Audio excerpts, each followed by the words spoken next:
In this video, we are going to learn about Utana Prisht asana. Utana Prisht asana is an excellent asana for stretching your hamstring, stretching your thighs, stretching your glutes, stretching your entire lower area, especially your hips and groins.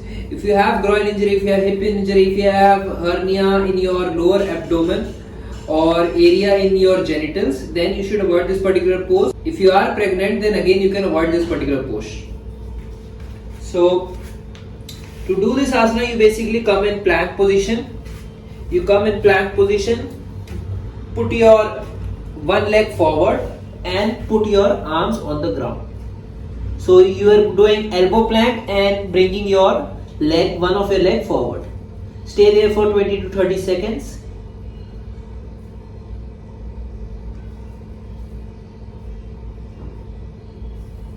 Make sure your leg is straight, your hips is raised.